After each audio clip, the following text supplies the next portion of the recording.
கர்த்தருடைய பரிசுத்த நாமத்துக்கு மகிமை உண்டாவதாக. இந்த பரிசுத்தமான உயிர்த்தெழுந்த காலை ஆராதனை வேளையிலே இந்த ஆன்லைன் சர்வீஸ் மூலியமாக உங்களை சந்திப்பதில் மிகுந்த சந்தோஷம். கர்த்தர் நம்மை நடத்தி வருகிற தயவுக்காய் கர்த்தருக்கு மகிமை உண்டாகட்டும். இந்த நாளிலும் நாம் கர்த்தருடைய வார்த்தைகளை ஒவ்வொரு வாரமும் நாம் யூடியூப் மூலியமாக கேட்டுக்கிட்டு இருக்கிறோம். கர்த்தர் இந்த வாரத்திலும் இந்த வார்த்தைகளை ஆசீர்வதித்து தரும்படியாக நாம் கண்களை மூடி ஒருமனப்பட்டு நாம் ஜெபம் பண்ணுவோம். கர்த்தர் நம்மை ஆசீர்வதிப்பாராக.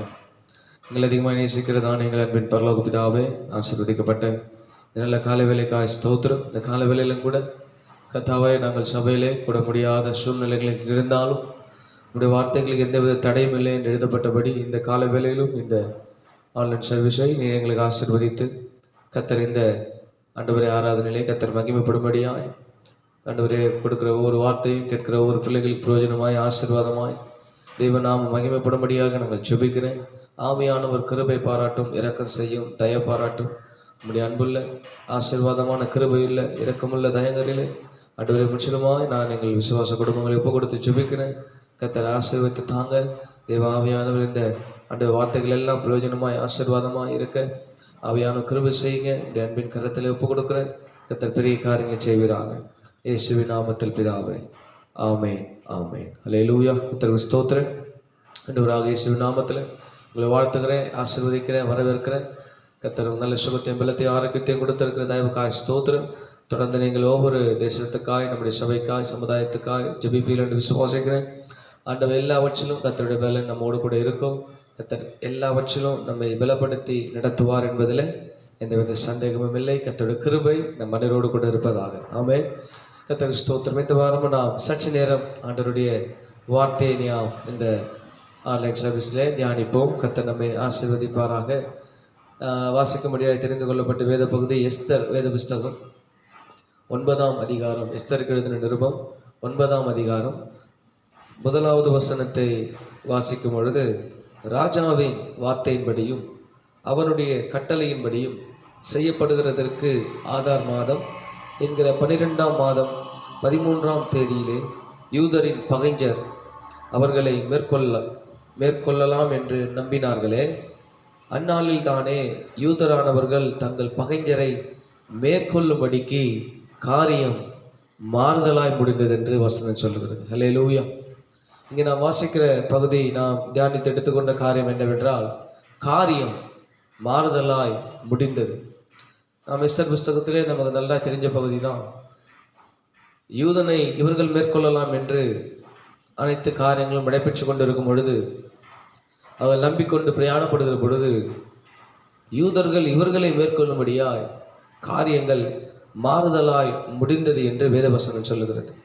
எனக்கு அருமையான கர்த்தருடைய பிள்ளைகளை, நம்முடைய வாழ்க்கையில் எப்படிப்பட்ட சூழ்நிலைகள் இருக்கிறது என்பதை குறித்து நீங்கள் சொந்து போகாமல், எல்லா காரியமும் கர்த்தரால் மாறுதலாய் முடிகிறது என்பதை நீங்கள் உங்கள் இருதயங்களிலே விசுவாசத்தோடு கூட நம்பிக்கையில் இருந்து காரியங்களை நீங்கள் செய்வீர்களே, ஆனால் அந்த காரியத்தை கர்த்தராலே மாற்ற முடியும் என்பதை நீங்கள் மறந்துவிடக்கூடாது. கை நழுவி போனது எல்லாம், இதுக்கு மேலே ஒன்றும் பண்ண முடியாது என்றதெல்லாம் எஸ்தர் நினைத்திருப்பாளே, ஆனால் அந்த இடத்திலே தன் யூத ஜனத்திற்காக அவர் வேண்டுதல் செய்யாது இருந்திருப்பாளே, ஆனால் ஒரு ஜனமே காப்பாற்றப்பட்டது என்பதை நாம் இங்கு பார்க்கிறோம். இந்த நெருக்கடியான காலகட்டங்களிலே, கடைசி நாட்களில் வாழ்கிற நமக்கு காரியங்களை பார்த்து நீங்கள் சோர்ந்து போய் விடாதபடி, காரியங்களை பார்த்து நீங்கள் துவண்டு போய் விடாதபடி, காரியம் இப்படி இருக்கிறது, இது என்னவாய் முடியுமோ என்று நீங்கள் உங்கள் இருதயத்தில் எண்ணிக்கொண்டு இருக்காதபடி, ஆண்டவர் எப்படிப்பட்ட காரியங்களையும் மாற்றுவார் என்பதை நீங்கள் மறந்துவிடக்கூடாது. எனக்கு அருமையான கர்த்தருடைய பிள்ளைகளை, காரியங்கள் தேவனாலே மாறும். அல்லேலூயா. கர்த்தருக்கு ஸ்தோத்திரம். உங்கள் வாழ்க்கையிலே, உங்களுடைய குடும்பங்களிலே நாம் எப்படிப்பட்ட நிலைமையில் இருக்கிறோம் என்பதையெல்லாம் நீங்கள் நினைத்து சோர்ந்து கலங்கி துவண்டு போய் இருக்காதபடி, இங்கு வாசித்த வேத பகத்து வசனத்தின்படி அவர்கள் இவர்களை மேற்கொள்ளலாம் என்று நம்பிக்கொண்டிருந்தார்கள். ஆனால் யூதர்களோ இவர்களை மேற்கொண்டால் என்று வேத வசனம் சொல்லுகிறது. இந்த காலை வேளையிலே இதை கேட்டுக்கொண்டிருக்க எனக்கு அருமையான கர்த்தருடைய பிள்ளையே, உன் காரியத்தை மாறுதலாய் முடிய செய்கிற ஆண்டவர் உன்னோடு கூட இருக்கிறார். அல்லேலூயா. உன் காரியங்களை மாற பண்ணுகிற கர்த்தர் உன்னோடு கூட இருக்கிறார். ஆமென். இப்படிப்பட்ட அநேக காரியங்களை நாம் இன்றைக்கு வேத புஸ்தகத்தில் நாம் கொஞ்ச நேரம் அலசி ஆராய கர்த்தர் நமக்கு உதவி செய்வாராக. ஏனென்றால் இது ஒவ்வொருவருடைய வாழ்க்கையிலும் வித்தியாசமாய் நடந்தது என்பதை வேத பகுதியிலே வாசிக்கும் பொழுது தெரிந்து கொள்ளப்பட்டது. வித்தியாசமான சூழ்நிலைகள், வித்தியாசமான நிலைமைகள், வித்தியாசமான பாடுகள், வித்தியாசமான உபத்திரவங்கள், ஆனால் எல்லாவற்றிலும் ஆண்டவர் செய்கிற காரியம் வித்தியாசமாக இருந்தது என்பதையும் வேதவசனத்தின் அடிப்படையில் நாம் பார்க்கலாம். கர்த்தருக்கு ஸ்தோத்திரம். முதலாவது நாம் யோபு குறித்து நாம் வாசிப்போம். கர்த்தருக்கு ஸ்தோத்திரம். யோபு எழுதின நிருபம் 14ஆம் அதிகாரம் 14வது வசனத்தை நாம் வாசிப்போமே. ஆனால் யோபு 14:14 மனுஷன் செத்தபின் பிழைப்பானோ, எனக்கு மாறுதல் எப்பொழுது வரும் என்று எனக்கு குறிக்கப்பட்ட போராட்டத்தின் நாளெல்லாம் நான் காத்திருக்கிறேன் என்று யோபு சொல்லுகிறார். மனுஷன் செத்தபின் பிழைப்பானோ, ஏனென்றால் மரண வேதனையிலே அவன் இதை எழுதுகிறான் என்பதை நீங்கள் இது புரிந்து கொள்ள வேண்டும். அதான் சொல்ற, மனுஷன் செத்தபின் பிழைப்பானோ. அப்போ மரண வேதனையோடு கூட யோபு கர்த்தருக்காய் இங்கு வேதம் சொல்லுவது, எனக்கு மாறுதல் எப்பொழுது வரும் என்று எனக்கு குறிக்கப்பட்ட போராட்டத்தினாலெல்லாம் நான் காத்து கொண்டிருக்கிறேன் என்று இங்கே யோபு சொல்லுகிறான். அப்போ அந்த மரணத்தின் போராட்டத்திலும் பொறுமையோடு கூட யோபு இங்கு காத்திருக்கிறதை வேதவசனம் தெளிவாய் சொல்லுகிறது. நீங்கள் பாருங்கள், மரணத்தின் நிலைமை ஒன்றுமில்லை, எல்லா சூழ்நிலையும் மாறி போனது. பணம் இல்லை, பொருள் இல்லை, பிள்ளைகள் இல்லை, கூட இருந்து ஆறுதல் சொல்ல வேண்டிய மனைவியும் அவளை விட்டு போய்விட்டாள். இப்படி எல்லாவற்றையும் இழந்து நின்ற பொழுதிலும் மரணத்தை செத்த பின் பிழைப்பானோ என்று யோபு இங்கு சொல்லுவதை பாருங்க. அவன் சாவை நோக்கி போய்கிட்டு இருக்கிறான் என்பதை உணர்கிறான். செத்த பின் பிழைப்பானோ, கர்த்தருக்கு ஸ்தோத்திரம். அப்போ மரணமும் அவனை நெருங்கி கொண்டிருக்கிறதை அவன் அறிந்தான்.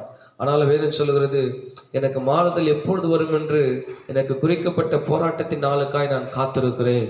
பொறுமையோடு கூட யோபு இங்கே காத்திருந்ததை நீங்கள் பார்ப்பீர்கள்.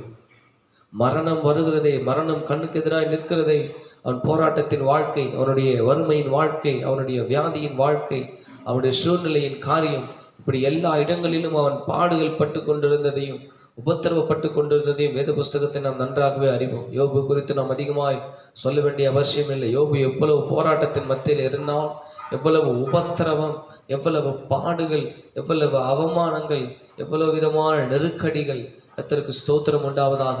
இப்படி அநேக நெருக்கத்தின் மத்தியிலும் அவன் சொல்லுகிறான், எனக்கு குறிக்கப்பட்ட போராட்டத்தின் நாளுக்காய் நான் காத்து கொண்டிருக்கிறேன். அப்போ இவன் வாழ்க்கையில பாருங்க, எப்படிப்பட்ட போராட்டங்கள் சூழ்நிலைகள் வந்தாலும் அவன் சொல்லுகிறான், நான் எனக்கு குறிக்கப்பட்ட நாளுக்காக நான் காத்துக்கிட்டு இருக்கிறேன். அப்போ பொறுமையோடு கூட யோபு இங்கு நிற்கிறதை வேத வசனத்துல நாம் வாசிக்கிறோம். அப்ப இவனுடைய காரியம் எப்படி இருக்கு பாருங்க. பாடு, உபத்திரவம், போராட்டம், நிந்தை, அவமானம், தன் சரீரத்தில் இருக்கிற பலவீனம், அவனால் அமர்ந்து உட்கார முடியாத நிலைமைகள், தன் ஓட்டை வைத்து சுரண்டி கொண்டு இருக்கிற நிலைமைகள், இப்படிப்பட்ட பாடுகள் மத்தியிலே இங்கே யோபு வாழ்ந்து கொண்டு இருக்கிறதை நீங்கள் இந்த வசனத்தின் மூலியமாய் அறிந்து கொள்ள முடியும். மரணத்தை எதிர்பார்க்கிற அளவுக்கு அவனுடைய பாடு அந்த இடத்துல அவ்வளவு வேதனையோடு கூட இருக்கிறதே வேதவசனம் சொல்லுகிறது எனக்கு அருமையானவர்களே. அப்போ இந்த பாடிலும் இந்த உபத்திரவத்திலும் யோபு பொறுமையோடு எனக்கு குறிக்கப்பட்ட நாளுக்காய் நான் காத்திருக்கிறேன். கர்த்தருக்கு ஸ்தோத்திரம். அவனுக்காக ஒரு நாளை ஆண்டவர் வைத்திருக்கிறார் என்பதையும் அந்த சூழ்நிலையிலையும் யோபு நம்பிக்கொண்டு பொறுமையோடு கூட இருக்கிறதை நீங்கள் இங்கு பார்க்க முடியும். நீங்கள் உங்களுடைய வாழ்க்கையில், நம்முடைய ஊழியத்தில் வருகிற காரியங்களை குறித்து வேதனைப்பட்டு கலங்கி நீங்கள் பின்வாங்கி விடாதபடி, இந்த போராட்டத்தின் மத்தியிலும், இந்த உபத்திரவத்தின் மத்தியிலும், இந்த வியாதிகள், இந்த கொள்ளை நோய்கள் மத்தியிலும் ஆண்டவர் எனக்காக குறித்ததை நிச்சயமாய் நிறைவேற்றுவார் என்ற உறுதி யோபுவை போல அந்த நம்பிக்கையிலே, அந்த பொறுமையிலே நீங்கள் காத்திருப்பீர்களே, ஆனால் கர்த்தர் உங்கள் காரியங்களை நிச்சயமாகவே மாறுதலாய் முடிய செய்வார். ஹல்லேலூயா. நீங்கள் மனுஷனை நம்பினால் அது விருதாவாய் போய்விடும். ஆனால் இங்கே யோபு மனுஷனை நம்பவில்லை, ஆண்டவரை. அவர் எனக்கு குறிப்பிட்ட நாளுக்காய் நான் காத்திருக்கிறேன் என்று ஆண்டவர் யோபு சொல்லுகிறதை நீங்கள் இங்கு பார்க்க முடியும். அப்போ நமக்காக ஆண்டவர் சில நாட்களை வைத்திருக்கிறார்.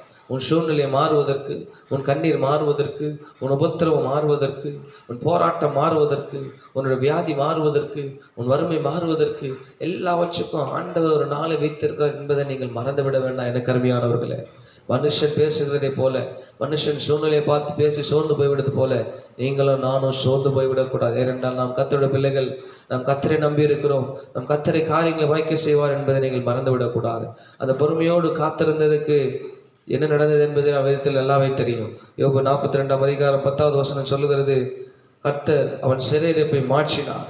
யோபுவுக்கு முன்னிருந்த எல்லாவற்றையும் பார்க்கிலும் இரட்டத்தனையாய் கர்த்தர் அவனுக்கு தந்தரினார் என்று இங்கே வேதவசனம் சொல்லுகிறது. அப்போ அந்த உபத்திரவத்திலும் அந்த பாடுகளிலும் அந்த எப்படிப்பட்ட வியாதியின் அவமானங்களிலும் பொறுமையோடு ஆண்டவருக்கு காத்திருந்த பொழுது கர்த்தர் அவன் சிறையிருப்பை மாற்றினார் என்று வேதவசனம் சொல்லுகிறது. இந்த காலை வேளையிலே இதை கேட்டுக்கொண்டிருக்க எனக்கு அருமையான தேவ ஜனமே, உன்னுடைய அந்த பாடலும் உபத்திரவத்தினுடைய பொறுமையோடு காத்திருக்கும் பொழுது இந்த காலை வேளையிலே கர்த்தர் உன் சிறையிருப்பை மாற்றி கொண்டிருக்கிறார். கர்த்தர் உன் சிறையிருப்பை உடைத்து கொண்டிருக்கிறார் என்பதை நீங்கள் மறந்து விடாதே இருங்கள்.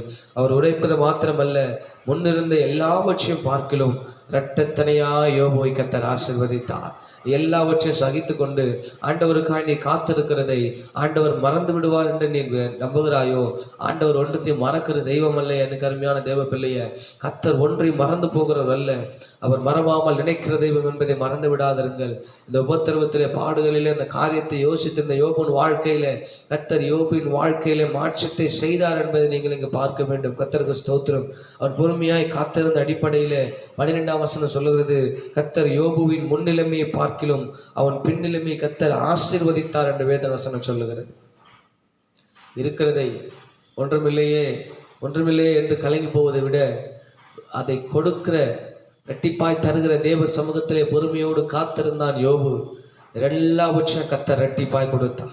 இழந்து போன சகலவற்றையும் யோபு இரட்டிப்பாய் பெற்றுக்கொண்டான் என்று இங்கே வேதவசனம் சொல்லுகிறது. எனக்கு அருமையான கர்த்தருடைய பிள்ளைகளே, காரியம் மாறுதலாய் முடிகிறது கர்த்தருடைய கருத்தில் இருக்கிறது. ஆனால் நாம் கர்த்தருக்காய் எப்படி நிற்கிறோம் என்பதையும் வேதவசனம் நமக்கு சுட்டி காட்டுகிறது. யோபு மரணத்தின் பிடியிலே இருந்தாலும் அவன் கர்த்தருக்காய் காத்திருந்தான். அவர் எனக்கு குறித்த நாளுக்காய் அவன் காத்திருந்தான். அப்பொழுது கர்த்தர் அவன் சிறையிருப்பை மாற்றினார். எல்லாவற்றையும் அவர் இரட்டிப்பாய் ஆசீர்வதித்தார். முன்னிலைமை பார்க்கலும் பின்னிலைமை இரட்டிப்பாய் ஆசீர்வதிக்கப்பட்டது என்று வேதவசனம் சொல்லுகிறது. எனக்கு அருமையான கர்த்தருடைய பிள்ளைகளே, யோபுவை போல நீங்கள் வேதனைப்படுகிறீர்களா? உபத்திரவப்படுகிறீர்களா? பாடுகள் பட்டு கொண்டு இருக்கிறீர்களா? உன் வியாதியில நீ வேதனைப்பட்டு கொண்டு இருக்கிறாயா? ஓ அருமையான கர்த்தருடைய பிள்ளையை, உனக்காய் கர்த்தர் நாளை வைத்திருக்கிறார். கர்த்தர் உன் காரியத்தை மாறுதலாய் முடிய செய்வார். உன் வியாதியின் படுக்கை மாறும், உன் உபத்திரவம் மாறும், உன் போராட்டம் மாறும், உன்னுடைய நிலைமையை கர்த்தர் மாற்றி அமைப்பார் என்பதை நீங்கள் மறந்து விட வேண்டாம். அல்லேலூயா. அதுதான் கர்த்தருடைய செயலான கருமையானவர்களே. கர்த்தர் அதுதான் நம்முடைய வாழ்க்கையை செய்வார். எல்லாவற்றிலும் மேலான காரியத்தை செய்கிற நம்முடைய தேவன் நம்மோடு கூட இருக்கிறார் என்பதை நீங்கள் மறந்து விட வேண்டாம். அல்லேலூயா. கர்த்தருக்கு ஸ்தோத்திரம். நம்ம யோபுவை பற்றி பார்த்தோம். ரெண்டாவது ஒரு வித பகுதியை நாம் பார்க்க போகிறோம். யோபுவினுடைய காரியத்தை கர்த்தர் எப்படி மாத்திரம் என்பதை பார்த்தோம். இரண்டாவதான காரியம் 2 நாளாகமத்தின் புஸ்தகம் 2 நாளாகமம் 20ஆம் அதிகாரம் 1வது வசனத்தை கவனத்தை திருப்புவோம். 20ஆம் அதிகாரம் 1வது வசனம். இதற்கு பின்பு மோவாப் புத்திரரும் அம்மோன் புத்திரரும் அவர்களோடு அம்மோனியருக்கு அப்புறத்தில் உள்ள மனுஷரோடு கூட யோசபாத்துக்கு விரோதமாக யுத்தம் பண்ண வந்தார்கள். அல்லேலூயா. கர்த்தருக்கு ஸ்தோத்திரம். முதல்ல யோபு பற்றி பார்த்தோம். ரெண்டாவது இங்கு யோசபாத்து குறித்து எழுதப்பட்டிருக்கிறது. கர்த்தருக்கு மகிமை உண்டாகட்டும். மோவாப் புத்திரரும் அம்மோன் புத்திரரும் அவர்களோடு கூட இருக்கிற புறத்தில் உள்ள சகல புறஜாதிகளும் யோசபாத்துக்கு விரோதமாய் வந்தார்கள் என்று வேதம் சொல்லுகிறது. ஆண்டவரை நம்பியிருந்த மனுஷன்தான். ஆனால் அவன் வாழ்க்கையிலே ஒரு மிகப்பெரிய சோதனை வருகிறது. அநேக யுத்த ஜனங்கள் யோசபாத்துக்கு விரோதமாய் திரும்புகிறார்கள். அநேகர் யோசபாத்தை எதிர்கொண்டு வருகிறார்கள் என்பதை வேதவசனம் நமக்கு சொல்லுகிறது. ஆனால் இந்த இடத்துல அவன் செய்த காரியம் என்ன? யோசபாத்துடைய வாழ்க்கையில யுத்தம் வந்தது. யுத்தத்தை அவன் சந்திக்க பயந்தான். யுத்தத்தை அவன் பார்க்கும் பொழுது வேதனையோடு கூட இருந்தான். வேதம் சொல்ல, அப்பொழுது யோசபாத் பயந்து, கர்த்தருக்கு ஸ்தோத்திரம். சிலர் யோசபாத்துக்கு சொல்றாங்க, விரோதமாய் இவர்கள் எல்லாம் கூடியிருக்கிறார்கள், இதில் அநேக ஜாதியா இருக்கிறன்னு சொன்ன உடனே யோசபாத்துக்கு பயம் வந்துடுது. கர்த்தருக்கு மகிமை உண்டாகட்டும். இன்னைக்கு வேதம் சொல்லுது, உனக்கு விரோதமாய் உருவாக்கப்பட எந்த ஆயுதமும் வாய்க்காத போகும் என்று வேதவசனம் சொல்லுகிறது. இவர்கள் உனக்கு விரோதமாய் எழும்பலாம், அவர்கள் உனக்கு விரோதமாக எழும்பலாம், ஊழியத்துக்கு விரோதமாக எத்தனை பேர் எழும்பலாம், நம்முடைய ஜனத்துக்கு விரோதமாக எத்தனை பேர் எழும்பலாம். ஆனால் ஒன்று மட்டும் நீங்கள் மறந்து விடக்கூடாது, ஆண்டவர் நமக்கு முன்பதாக நிற்கிறார் என்பதை நீங்கள் மறந்து விடக்கூடாது. கர்த்தருக்கு முன்பதாக நிற்பவன் யார்? எனக்கு அருமையானவர்களே, கர்த்தருக்கு விரோதமாக நிற்பவன் யார்? நமக்கு முன்பதாய் நிற்கிறதுக்கு முன்பதாய், நம்முடைய ஊழியத்துக்கு முன்பதாய் நிற்கிறதுக்கு முன்பதாய் அவன் தேவனுக்கு விரோதமாய் நிற்கிறார் என்பதை நீங்கள் மறந்து விடாதே இருங்கள். கர்த்தருக்கு ஸ்தோத்திரம். ஆண்டவர் நமக்கு முன்பதாய் நிற்கிறார், தேவன் நமக்கு முன்பதாய் நிற்கிறார். கர்த்தர் நமக்காக யாவையும் செய்து முடிப்பார் என்று வேத வசனம் சொல்லுகிறது. கொடுத்த வாக்கின்படி கர்த்தர் உங்களுக்காக யுத்தம் பண்ணுவார் என்று வசனத்தில் ஆண்டவர் சொல்லியிருக்கிறார். இங்கே யோசபாத்துக்கு விரோதமாய் ஜனங்கள் கூடி வந்தார்கள் யுத்தம் பண்ணுவதற்கு. கர்த்தருக்கு மகிமை உண்டாகட்டும். அவன் எல்லாவற்றிலும் பார்க்கிறான். கர்த்தருக்கு ஸ்தோத்திரம். அவன் ஆண்டவரை நோக்கி தன் கரத்தை ஏறெடுக்கிறான். கர்த்தருக்கு ஸ்தோத்திரம், மகிமை உண்டாவதாக. கர்த்தருக்கு நேராய் அவன் பயந்து கத்தரை தேடுகிறதுக்கு ஒருமுகப்பட்டு யூதாவெங்கும் அவன் உபவாசத்தை கொடுக்கிறான். எல்லா ஜனங்களையும் கத்தரிடத்துல கூட்டுகிறான். துதிக்கவும் ஸ்தோத்தரிக்கும் அவர் நோக்கி பார்க்கவும். ஆரம்பத்தில் பார்த்தோம், காத்துட்டு இருந்தான். யோபு காத்து கொண்டு இருந்தான். இங்கே யோசபாத் உடனே பயந்து ஜனங்களை ஒருமுகப்படுத்துகிறான். வாருங்கள் எல்லாம் ஆண்டவர் நோக்கி பார்ப்போம், கத்தரால் தான் அது நடைபெறும் என்று சொல்லி, ஆண்டவரால் தான் முடியும் என்று சொல்லி ஆண்டவருக்கு நேராக எல்லா ஜனங்களையும் அவன் நேரெடுக்கிறதை இங்கு பார்க்க முடிகிறது. எனக்கு அருமையானவர்களே, அப்போ இங்கு ஜனங்கள் எல்லாரையும் கத்தர் சமூகத்தில் அவன் கூட்டுகிறான், கத்தர் சமூகத்தில் அவன் கொண்டு வருகிறான். ஆண்டவர் தான் நமக்கு மனம் இறங்க முடியும் என்று சொல்லி ஆண்டவர் நோக்கி நிற்கிறான். எங்களுக்கு முன்பாக நிற்க எங்களுக்கு பலன் இல்லை ஆண்டவரை, இந்த ஜனத்துக்கு முன்பதாக நிற்க எங்களுக்கு பலன் இல்லை ஆண்டவர் என்று சொல்லி யோசபாத் கத்தருக்கு முன்பதாக அறிக்கை செய்கிறான். ஆண்டவரே இவர் எல்லாம் எனக்கு எழுப்பி வராங்க, ஆண்டவரே இவங்களை எங்களால் முடியாது ஆண்டவரேன்னு சொல்லி ஆண்டவர் சமூகத்தில் எல்லாவரையும் அவன் ஒப்புரவாக்குறான், எல்லாரையும் கொண்டு வருகிறான். நான் வேறு சொல்லுது 12ஆம் வசனம், ஆண்டவரே இந்த ஜனங்களுக்கு முன்பாக நிற்க எங்களுக்கு பலன் இல்லை, நாங்கள் செய்ய வேண்டியது என்னதென்று எங்களுக்கு தெரியவில்லை, ஆகையால் எங்கள் கண்கள் உண்மையே நோக்கி கொண்டு இருக்கிறது என்று சொல்லி உடனே ஆண்டவர் சமூகத்தில் எல்லாரையும் அவன் நோக்கி திருப்பி விட்டு ஆண்டவருக்கு நேராய் காரியங்களை செய்கிறதை நீங்கள் இங்கு பார்க்க முடியும். இங்கே யோசபாத் தேவ சமூகத்தில் இருந்து, ஆண்டவரே இது என்னால் முடியாது ஆண்டவரே, இன்றைக்கு அநேகர் தன்பலத்தினால் நான் எல்லாவற்றையும் செய்து முடியும் என்று அவர்கள் நம்பிக்கொண்டு காரியங்களை செய்கிறார்கள். ஆனால் எனக்கு அருமையான கர்த்தருடைய பிள்ளைகளை, ஆண்டவரை நம்புகிற பிள்ளைகள், இயேசுவை அண்டிக் கொண்டிருக்கிற பிள்ளைகள், நீங்கள் உங்களுடைய பலனினாலே ஒன்று செய்து விடாதிருங்கள், ஆண்டவரை சார்ந்து கொள்ளுங்கள், ஆண்டவர் சமூகத்திலே விழுங்கள், ஜனத்தை எல்லாம் ஆண்டவர் சமூகத்தினுடைய கூட்டுங்கள் என்று வேதவசனம் சொல்லுகிறது. இங்கே யோசபாத் எல்லா ஜனத்தையும் கத்த சமூகத்தில் கூட்டுறான். கத்தருக்கு ஸ்தோத்திரம். எல்லா ஜனத்தையும் கத்த சமூகத்தில் கூட்டி ஆண்டவர் செய்கிற யுத்தத்தை நீங்கள் இங்கே பார்க்கலாம். ஆண்டவர் யோசபாத்துக்காய் யுத்தம் செய்கிறார். அவன் துதிக்க ஆரம்பிச்சிட்டான். கத்தருக்கு மகிமை உண்டாகட்டும்.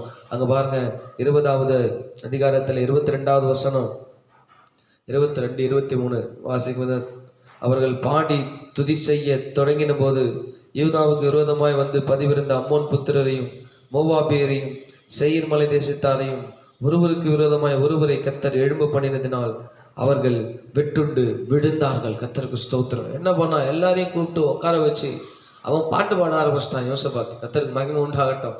ஆண்டவரை துதிக்கும் பொழுது வேதாசன துதி செய்ய தொடங்கினதும் எதிரிகள் தங்களுக்குள்ளே வெட்டுண்டு விழுந்தார்கள் என்று நான் பாடுகிறோமே, இதுதான் அந்த காரியம். யோசபாத் துதிக்க ஆரம்பிச்சிட்டான். யோபு பொறுமையோடு காத்திருந்தான். யோசபாத்தை துதிக்க ஆரம்பிச்சிட்டான். எனக்கு அருமையானவர்களே, இதை சொல்வது, அவர்கள் எழும்பினதினாலே அவர்கள் வெட்டுண்டு விழுந்தார்கள். எப்படி எனில், அம்மோன் புத்திரரும் மோவாபியரும் சேயீர் மலை தேச குடிகளையும் சங்கரிக்கவும் அழிக்கவும் அவர்கள் விரோதமாய் எழும்பினார்கள். சேயீர் குடிகளை அழித்து தீர்ந்த போது தங்களில் ஒருவர் அழிக்கிற விதமாய் கை கலந்தார்கள் என்று சொல்லப்பட்டிருக்கிறது. அழிக்க வந்தவன், யோசபாத்துக்கு விரோதமாய் வந்தவன், அவனுக்குள்ளேயே வெட்டிக்கிட்டு அவனுக்குள்ளேயே விழுந்து போனார்கள். கர்த்தருக்கு ஸ்தோத்திரம். ஏன் யோசபாத்து துதிக்க ஆரம்பிச்சிட்டான். ஏன் நம்ம துதிக்கிறோம்னா, ஆண்டவர் காரியங்களை மாறுதலாய் செய்வார். உங்கள் வாழ்க்கையிலே துதி இல்லாமல் இருக்கிறதா? ஆண்டவரை துதிக்காமல் இருக்கிறீர்களா? ஆண்டவரை பாடாமல் இருக்கிறீர்களா? எனக்கு அருமையானவர்களே, கர்த்தரை துதியுங்கள், அவர் நல்லவர், அவர் கிருபை என்றும் உள்ளது என்று எழுதப்பட்டிருக்கிற இந்த காலை வேளையில ஆண்டவரை துதியுங்கள், அவர் கிருபை என்றும் உள்ளது. உங்கள் வாழ்க்கையிலே உங்களுக்கு விரோதமாய் வருகை குறித்து நீங்கள் வேதனைப்படாதீர்கள், பயந்து போகாதீர்கள், ஆண்டவரை துதிக்க ஆரம்பியுங்கள். கர்த்தருக்கு ஸ்தோத்திரம். உபத்திரவத்திலே பாடலே யோபு காத்திருந்து ஜெயத்தை பெற்றான். இங்கு யுத்தம் வரும் பொழுது யோசபாத்து பாடியே ஜெயிச்சிட்டான். ஹல்லேலூயா. யோசபாத்து துதிச்சு ஜெயிச்சாங்க. ஆண்டவரை துதிக்க ஆரம்பிச்சிட்டான். என்ன பண்ணுறதுன்னு தெரியல, ஏது பண்ணுறதுன்னு தெரியல. எல்லாரையும் கூப்பிட்டான். எல்லாம் வாங்க நம்ம ஆண்டவர் சமூகத்தில் விழுந்துருவோன்னு சொல்லி உபவாசம் பண்ணி ஆண்டவர் சமூகத்தில் விழுந்து எங்களால் ஒன்றையும் முடியாதுன்னு சொல்லி ஆண்டவரை துதித்து பாட ஆரம்பிச்சிட்டாங்க. ஹல்லேலூயா. கர்த்தருக்கு மகிமை உண்டாவதாக. அவர் பரிசுத்தமுள்ள மகத்துவரை துதிக்கவும் ஆயுதம் அணிந்ததற்கு முன்பாக நடந்து போய் கர்த்தரை துதியுங்கள், அவர் கிருபை என்றும் உள்ளது என்று கர்த்தரை பாடவும் பாடுகிற நிறுத்தினான். துதிக்க ஆரம்பிச்சிட்டான், பாட ஆரம்பிச்சிட்டான். ஒரு கூட்டத்தை வந்து முன்னாடி நிற்க வச்சு துதிங்க அப்படின்னு சொல்லிட்டான். கர்த்தர் அங்கே துதிக்கும் பொழுது காரியங்கள் அங்கே மாறுதலாய் முடிந்ததை நீங்கள் இங்கே பார்க்க முடிகிறது. ஒவ்வொரு வாழ்க்கையில ஒவ்வொரு வித்தியாசமான காரியங்கள் நடைபெற்று கொண்டு இருக்கிறது. எனக்கு அருமையானவர்களே, யோபு பொறுமையா இருந்து ஜெயம் பெற்றான். யோசபாத் துதிக்க ஆரம்பிச்சிட்டான், பாட ஆரம்பிச்சிட்டான். பாடுகிற முன்னாடி கொண்டு நிறுத்திட்டான். வந்தவை எல்லாம் அவனுங்களுக்குள்ளேயே வெட்டிக்கிட்டு செத்து போயிட்டாங்க. இன்னைக்கு உங்களுக்கு விரோதமாய் ஜனங்கள் வருகளை குறித்து நீங்கள் வேதனைப்படாதிருங்கள். உங்களுக்கு விரோதமாய் எழும்புகளை குறித்து வேதனைப்படாதிருங்கள். ஊழியத்துக்கு விரோதமாய், ஊழியக்காரர்களுக்கு விரோதமாய், உங்களுக்கு விரோதமாய் எழும்புகளை குறித்து ஒரு நாள் நாம் வேதனைப்பட வேண்டாம். ஆண்டவர் யுத்தம் செய்வார். ஆண்டவர் நமக்காய் யுத்தம் செய்வேன் சொல்லியிருக்கிறார். நான் உங்களுக்காய் யுத்தம் செய்வேன், நீங்கள் சும்மா இருப்பீங்கன்னா சும்மா உட்காந்து ஆண்டவர் துதிக்கணுங்க. ஆண்டவர் யுத்தம் செய்வாருங்க. கர்த்தருக்கு மகிமை உண்டாகட்டும். இந்த கால வேளையிலே உங்கள் வாழ்க்கையில கர்த்தர் உங்களுக்காக யுத்தம் செய்ய வேண்டுமே ஆனால் நீங்கள் அமர்ந்து அவரே தேவன் என்று காத்திருங்கள். அவர் உங்களுக்காக யுத்தம் செய்வார். அவர் உங்களுக்காக காரியங்களை மாறுதலாய் கொண்டு வருவார். அவர் எல்லாவற்றையும் செய்து முடிப்பார் என்பதை நீங்கள் இங்கு மறந்து விட வேண்டாம். ஹல்லேலூயா. யோபுவுக்காய் நின்றவர், யோசபாத்துவுக்காய் நின்றவர் உங்களுக்காக நிற்பார். ஆமென். இரண்டாவது பரிசுத்தவானை குறித்து பார்த்தோம். மூன்றாவது காரியம், இதே 2 நாளாகமத்தின் புஸ்தகத்துல 32ஆம் அதிகாரத்தை நீங்கள் திருப்பி வாசிக்கும் பொழுது நீங்கள் 1-2 குறித்து வாசித்தீங்கன்னா, எசேக்கியாவுக்கு விரோதமாய் சனகரிப் எழுந்து வந்ததை நீங்கள் இங்கு பார்க்கலாம். நிந்தனை, எசேக்கியாவுக்கு விரோதமாய் நிந்திக்கிறவர்த்த எழுந்து வந்திருக்கிறான். சனகரிப் என்ற ஒரு சனகரிப் எருசலேமின் மேல் யுத்தம் பண்ண நோக்கம் கொண்டிருந்ததை எசேக்கியா கண்ட பொழுது என்று வேதம் சொல்லுகிறது. அப்போ எசேக்கியாவுக்கு விரோதமாய் ஒருத்தன் நிற்கிறான். அவனை நிந்திக்கிறதுக்காக ஒருத்தன் நிற்கிறான். சனகரிப் என்று எழுந்து ஒருத்தன் நிற்கிறான். அவன் சொல்லுகிறான், எசேக்கியா சொல்றான், அவனோடு இருந்தது மாம்ச புயம், நமக்கு துணைநின்று நம்முடைய யுத்தங்களை நடத்த நம்மோடு இருக்கிறவர் நம்முடைய தேவனாகி கர்த்தர் தாமே என்று சொல்லி எல்லா ஜனங்களையும் தேய்ச்சினான். அதே அவன் அசரியாவின் ராஜாவாக சனகரிப்பன் சொல்றான் பாருங்க, முச்சரிக்கை போடப்பட்ட எருசலேமில் நீங்கள் இருக்கும்படிக்கு நீங்கள் எதின்மேல் நம்பிக்கையா இருக்கிறீர்கள் என்று ஜனங்களை வேதனைப்படுத்துவதற்கு, ஜனங்களுடைய இருதயங்களை திருப்புவதற்காக சனகரிப்பிங்க பேசிக் கொண்டிருக்கிறான். இன்றைக்கு அநேகர் இப்படி எழும்பி ஜனங்களுடைய இருதயங்களை வஞ்சித்து அநேகரை வேதனைப்படுத்துகிற அநேகர் இன்றைக்கு எழும்பி கொண்டு இருக்கிறாள். எனக்கு அருமையானவர்களே, இசைக்கியா அப்படிதான் நின்று வேதனைப்பட்டுக்கிட்டு இருக்கிறான். அவன் நிந்தனைப்பட்டுக்கிட்டு இருக்கிறான். ஆண்டவரே, இவன் எங்கேருந்து வந்திருக்கிறான் ஆண்டவரே, எங்கே வந்து என்ன பண்ணிக்கிட்டு இருக்கிறான் ஆண்டவர் சொல்லி நிந்தனையோடு வேதனையோடு கூட இருக்கு. ஆனாலும் ஜனங்களை அவன் திடப்படுத்துறான். அவனோடு கூட மாம்ச பயம், நம்ம கூட இருந்து கத்த நம்மோடு கூட இருக்கிறான். இன்னைக்கு அநேகர் மாம்சத்துல, பணத்திலையும், பலத்திலையும், ஆஸ்திலையும், அந்தஸ்திலையும், பெருமையிலையும் இப்படி அநேக மாம்ச பயத்துல இருக்கலாம். ஆனால் உங்களோடு என்னோடு கூட இருக்கிறவர் ஆண்டவர் என்பதை நீங்கள் மறந்து விட வேண்டாம். அவர் நமக்காய் நிற்கிறார் என்பதை நீங்கள் மறந்து விட வேண்டாம். அவர் நமக்காய் யுத்தம் செய்வார் சொன்னார் என்பதை நீங்கள் மறந்து விட வேண்டாம். எனக்கு அருமையானவர்களே, கர்த்தர் சகலவற்றை செய்ய ஒரு வல்லமையுள்ளவராக இருக்கிறார். கர்த்தர் சகலவற்றை செய்ய வல்லமையுள்ளவராக இருக்கிறார். அவர் நேற்று மீண்டும் மீண்டும் நாளை என்றும் மாறாதவராக இருக்கிறார் என்பதை நீங்கள் மறந்து விட வேண்டாம். எசேக்கியா காரியம் வந்த பொழுது, எசேக்கியா இப்படி நிலைமை பொழுது என்ன பண்றான் தெரியுமா?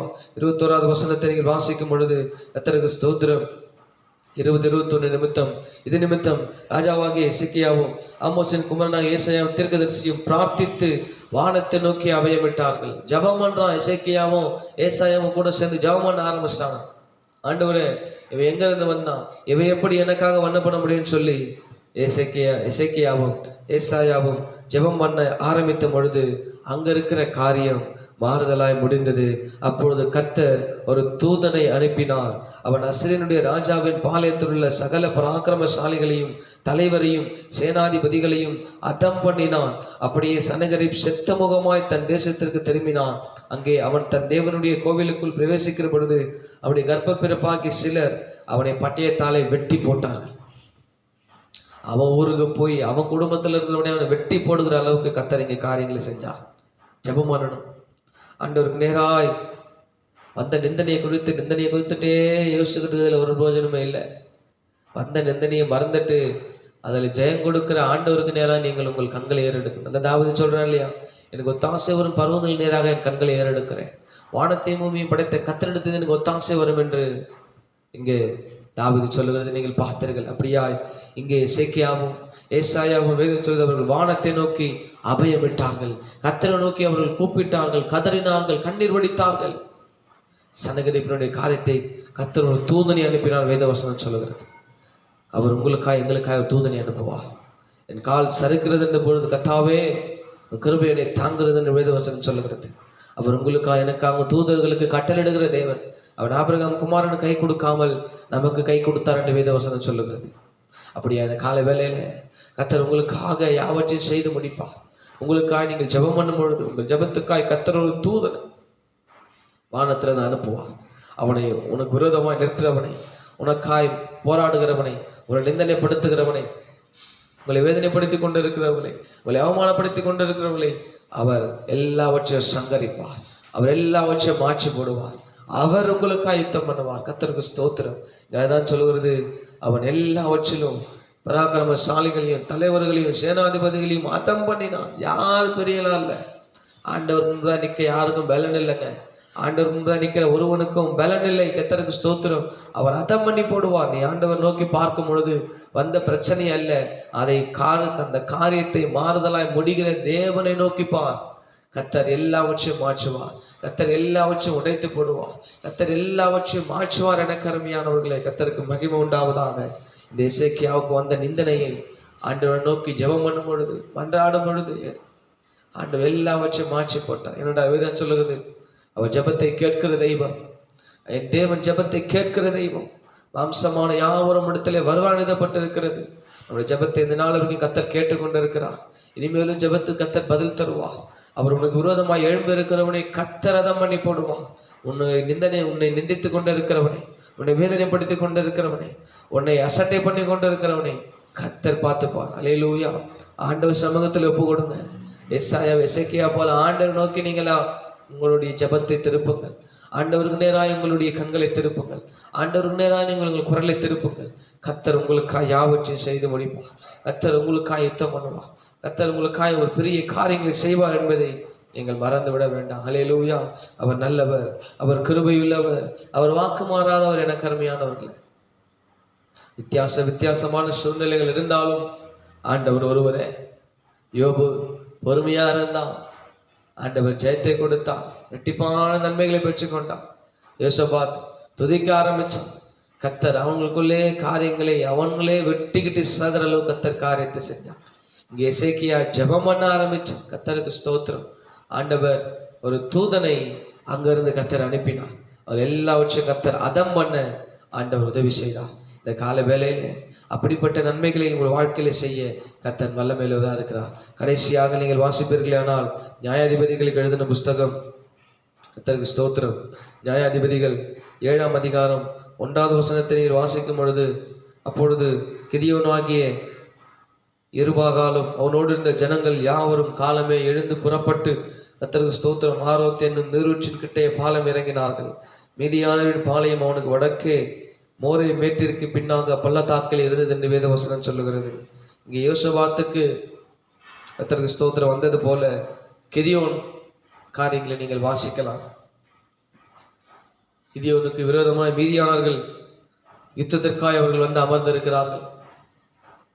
கிதியோனை மேற்கொள்வதற்காக வந்து அநேகர் அமர்ந்து கொண்டிருக்கிறார்கள். ஆண்டவர் சொல்றார் பாருங்க, அப்போது கர்த்தர் கிதியோனை நோக்கி, நான் மீதியானதை உன்னோடு இருக்கிற ஜனத்தின் கையில் ஒப்புக் கொடுக்கிறதற்கு அவர்கள் மிகுதியாக இருக்கிறார்கள். என் கை என்னை ரட்சித்தது என்று இஸ்ரவேல் எனக்கு விரோதமாய் பேசுகிறதுக்கு இடம் உண்டாகும் என்று சொல்லி எல்லாரையும் ஒருத்தனா ரெஸ்ட்ரிக்ட் பண்ணுன்னு சொல்லி ஆண்டவர் கிதியோன் சொல்றார். அதிகமாக என் கூட ஆள் இருந்துட்டா நான் எல்லாத்தையும் செஞ்சிடுவேன் அப்படின்னு எல்லாம் ஒன்றும் நடந்துக்கல கிடையாது. இங்கே யுத்தம் கர்த்தருடையதாக இருக்கிறது என்பதை மறந்து விடக்கூடாது. கொஞ்சம் பேரை கொண்டும் அதிக பேரை கொண்டும் ரட்சிப்பது அவருக்கு லேசான காரியம். அல்லேலூயா. ஆண்டவர் அவன் சொல்ற, யாராருக்கு பயமா இருக்குதோ, யாரார் வீட்டுக்கு போகணுமோ, யாராருக்கு கர்த்தருக்கு திகிலும் இருக்குதோ அவனெல்லாம் திரும்பி போக சொல்லலாம். அப்போ பாதி பேர் போயிட்டான். 2வது கர்த்தர், இதுவும் அதிகம்தான், நீ எல்லாரையும் தண்ணி குடிக்க வைன்னு சொல்லும் பொழுது அவர்கள் மொத்தம் 300 பேர் கர்த்தருக்கு ஸ்தோத்திரம் நக்கி கொடுத்த தண்ணியை நக்கி கொடுத்த 300 பேரை ஆண்டவர் கிதியோன் கண்களை காட்டுறான். எல்லாருக்கும் ஒரே ஆச்சரியம், என்னடா 300 பேர் தான் இருக்கிறான், அவன் அவ்வளோ பேர் இருக்கிறானே, என்ன பண்ண போறாரு அப்படின்னு சொல்லி ஒருவனுக்குள்ளே ஒருவன் காரியத்தை எப்படி இருக்குமோ யோசிச்சு கொண்டு இருக்கும் பொழுது கர்த்தர் அந்த இடத்துல காரியங்களை செய்ததை நாம் மறந்து விட முடியாது. ஆண்டவர் சொல்ல சொல்ல கிதியோன் ஒன்று செஞ்சுக்கிட்டு இருக்கிறான். இங்கே 20வது வசனத்தை நீங்கள் வாசிக்கும் பொழுது, 3 படைகளின் மனுஷரும் எக்காலங்களை ஊதி பானைகளை உடைத்து தீவெட்டிகளை தங்கள் இடது கைகளிலும் ஊது எக்காலங்களை தங்கள் வலது கைகளில் பிடித்து கொண்டு கர்த்தருடைய பட்டயம் கிதியோனுடைய பட்டயம் என்று சத்தமிட்டு பாளையத்தை சுற்றிலும் அவரவர் தங்கள் நிலைகளிலே நின்றார்கள். அதான் ரொம்ப முக்கியம், அவரவர்கள் தங்கள் நிலைகளிலே நின்றார்கள். அப்பொழுது பாளையத்தில் இருந்தவர்கள் எல்லாரும் சிதறி குக்கோலிட்டு ஓடி போனார்கள். 300 பேரும் எக்காலங்களை ஊதுகையில் கர்த்தர் பாளையம் எங்கும் ஒருவர் பட்டயத்தை ஒருவருக்கு விரோதமாய் ஓங்க பண்ணினார். கர்த்தருக்கு மகிமை உண்டாதாக. சேனையானது சேரோத்தில் உள்ள பெட்சித்தா மட்டும் தாபாத்திற்கு சமீபமான ஆபேல் குலமின் எல்லை மட்டும் ஓடி போயிடுச்சு.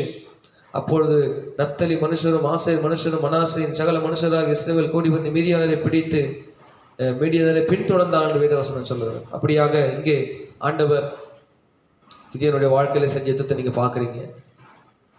அந்த காரியமும் மாறுதலாய் முடிந்தது. யாரும் இல்லை அப்படின்னு நீங்கள் வேதனைப்பட வேண்டாம். யாரும் இல்லை அப்படின்னு நீங்கள் சோர்ந்து போக வேண்டாம். ஆண்டவர் உங்களுக்காக இருக்கிறார்.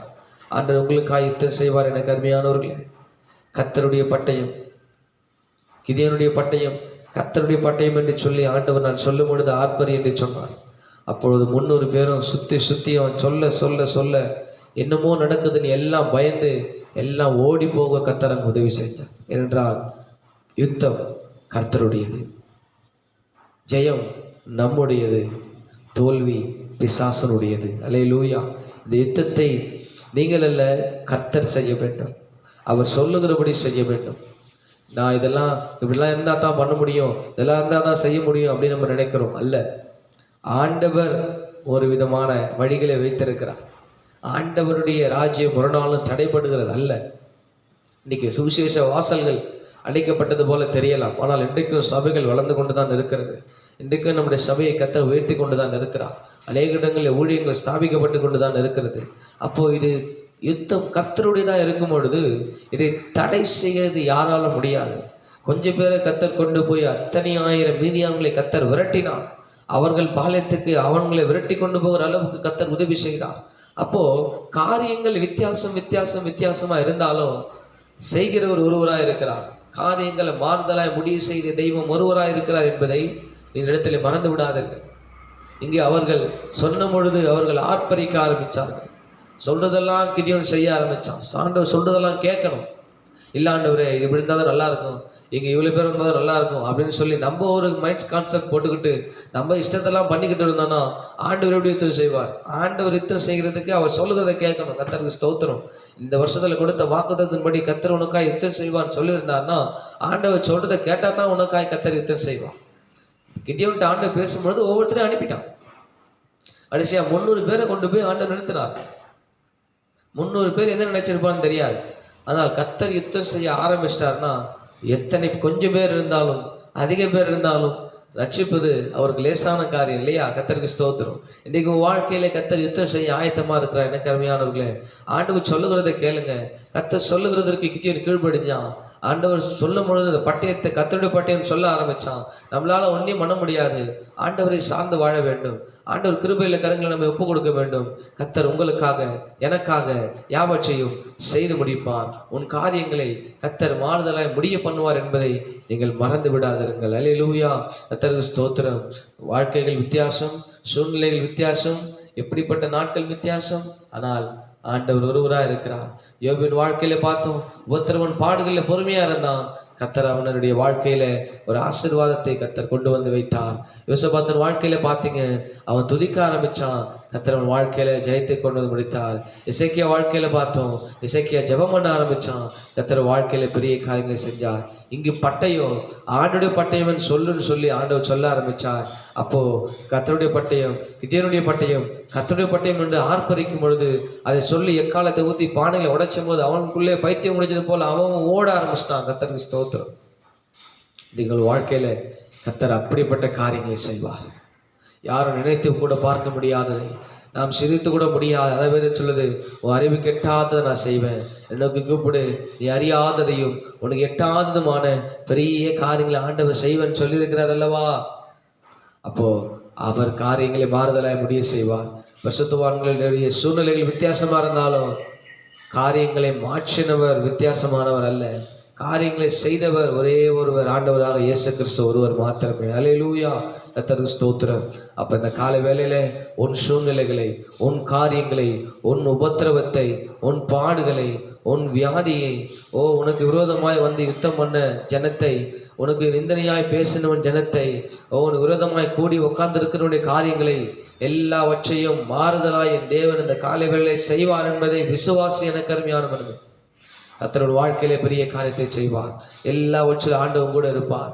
எல்லாவற்றிலும் நன்மை ஒன்று சேர்ந்து வரும், கூடி வரும். கர்த்தருடைய எங்களை ஆசீர்வதிப்பாராக. கர்த்தர் கிருபை நம்மோடு கூட இருப்பாராக. கர்த்தர் மகிமையாய் நம்மை நடத்துவார்.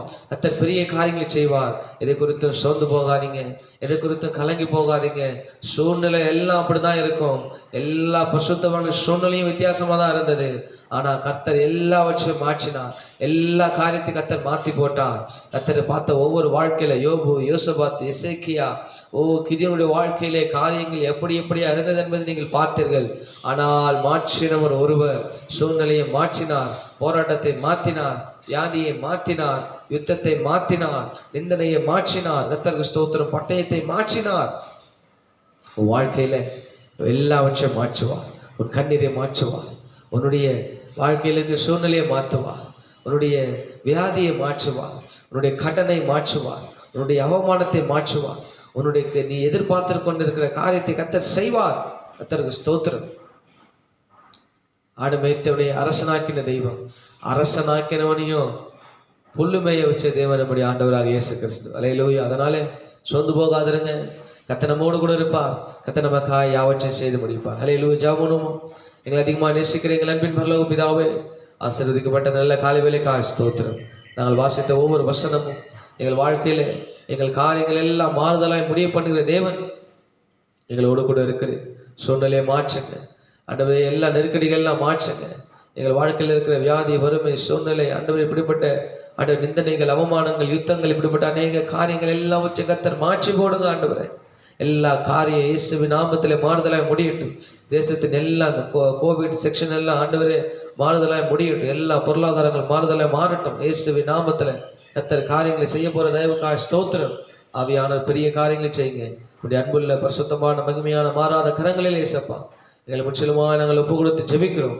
கர்த்தர் பெரிய காரியங்களை செய்யுங்க. கர்த்தர் எல்லா சூழ்நிலையை மாற்றி போகிற தயவுக்காக ஸ்தோத்திரம்.